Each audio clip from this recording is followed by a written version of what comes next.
She has permanently locked the entrance to the holy temple. Oh my Lord, oh my God. Oh, the court then can grant an order ordering Mama Nkechi by fire by force. You open that temple to grant him immediate entrance into the promised land. And after this order, if she still refuses to, her husband, Papa Nkechi, can sue for a divorce.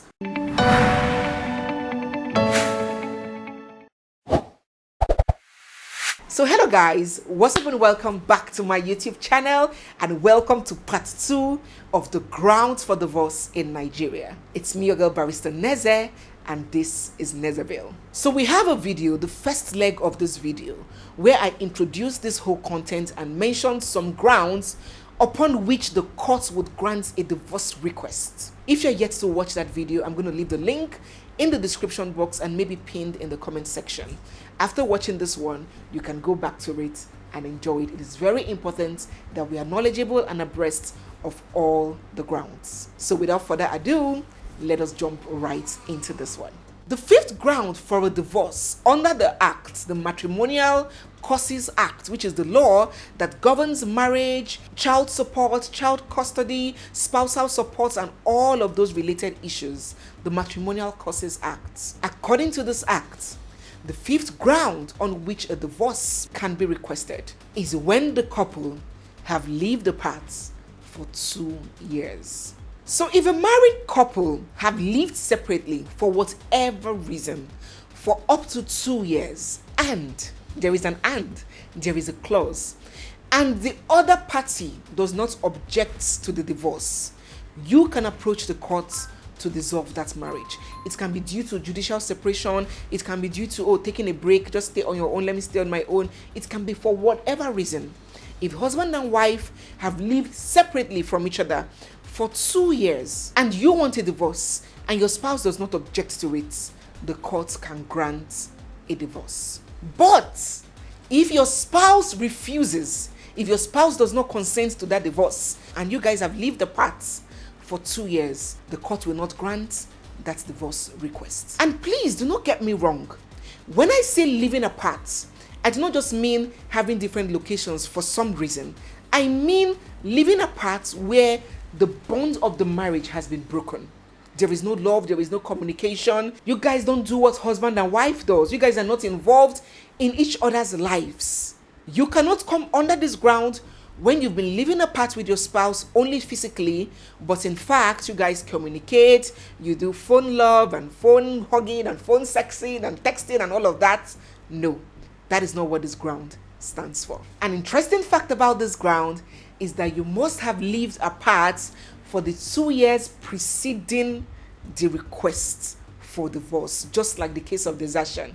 It shouldn't be 2 years, 10 years ago. No, it has to be, if you're bringing the divorce proceeding in 2023, for example, you must show that throughout 2022 and throughout 2021, you guys were not in talking terms, you were not living as husband and wife, you guys were beefing each other, you hated each other, you were not talking, you were enemies. The court will grant the divorce if your spouse agrees. I'm sure the next reasonable question that you're going to ask is, what if your spouse does not agree? Now that will bring us to the next ground.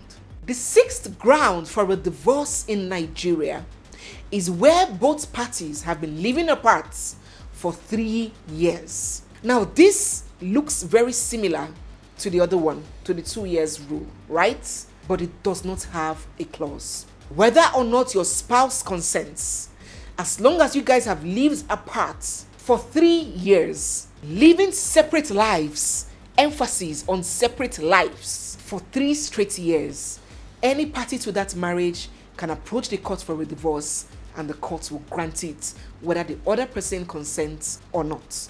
So if it's 2 years, consent is required from the other spouse, but if it's 3 years, no consent is required. I hope you're following. If you're following, drop in the comment section, yes, Barrister Neze. An interesting point to note under this ground is that the court will place no consideration for whether it was you who initiated that separation in the first place or not. So the reason for the separation will not come into play. It's of no consequence.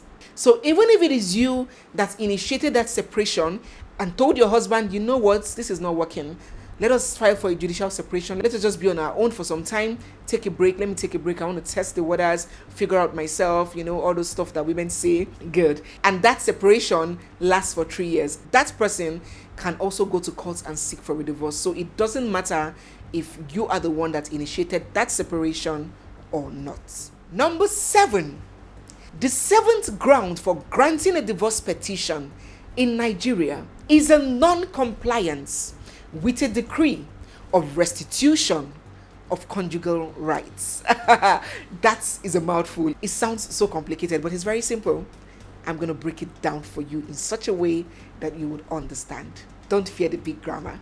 Barrister Neze is here for you. Okay? Good. So non-compliance, meaning a refusal to comply, a refusal to obey, right? With a decree, with a court order, with an order of the court, refusal to comply with an order of the court, granting restitution of conjugal rights. That means to restore sexual activities in a marriage. Things are happening, trust me. Things, they occur. So let me paint an example. Mama and Papa Nkechi are married, and every night Papa Nkechi will be begging Mama Nkechi for chin-chin. Not the regular chin-chin, by the way. If you know, you know. And every day Mama Nkechi is refusing him. Today I have a headache, tomorrow the children, next tomorrow I'm tired, and the next day I'm not in the mood. And so the excuses keep going on and on and on. Mama Nkechi can be said to be denying Papa Nkechi his conjugal rights. And Papa Nkechi has a right by law to approach the courts crying and wailing, weeping. Oh my God, my Lord, my honor. My wife that I married with my hard-earned money has refused to give me sweet and biscuits. She has permanently locked the entrance to the holy temple. Oh my Lord, my God. Oh, the court then can grant an order ordering Mama Nkechi by fire by force. You open that temple, the court can grant a decree ordering Mama Nkechi to grant him immediate entrance into the promised land. And after this order, if she still refuses to, her husband, Papa Nkechi, can sue for a divorce under the ground of non-compliance with a decree of restitution of conjugal rights. An interesting point of note under this ground is that refusal of conjugal rights was done without reasonable cause. Oh yes.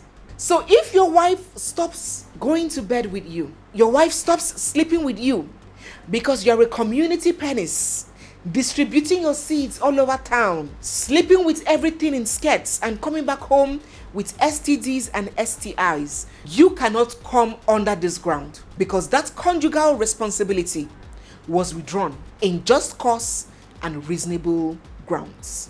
So, he who must come to equity must come with clean hands. The last and definitely not the least ground under which the courts in Nigeria would grant a divorce petition is the presumption of death.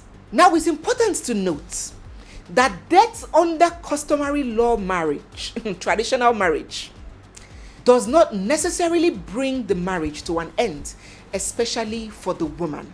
Some people will say the customary laws in Africa are not fair towards the woman, but it is what it is. A widow under traditional marriage may choose to remain with the family of her late husband in the event of his demise. She can either be inherited by the deceased husband's brother, or she can choose to not remarry and remain in her late husband's house. In that case, her reproductive capacity will still remain with her husband and his family, such that any child that she bears will be deemed to be her late husband's child. But in the case of a statutory marriage, which is the type that we're discussing today, death of a spouse terminates a marriage immediately and automatically, and the surviving spouse is at liberty to get remarried at once. So death is a major factor for the determination of a statutory marriage. And this last ground simply says that when your spouse goes unheard of, unseen, incommunicado, for a period up to 7 years, and all and every effort made to establish contact with that person proves abortive, the court will assume that that person is dead for all intents and purposes. And the other spouse can then approach the courts and ask for a divorce on the ground of presumption of death. A very interesting fact about this case is that you cannot just come under this ground under pretense. You know where your husband is. You know him and your husband on Amale. Nebu one or two things. But because you found a young boy, Jimmy, in Lagos, buying you Brazilian hair and bone straights, you now say, oh, it's been 10 years my husband traveled. Let me just come under the court and pretend like I don't know that he's still alive. No. If you're caught, you will be sanctioned. It has to be a genuine assumption. You do not know where he is. You have not heard from him. And hence, you're allowed in law to presume that he is dead. That is the last ground for a divorce in Nigeria. So guys, we have come to the end of today's very interesting, very enlightening, very revealing video.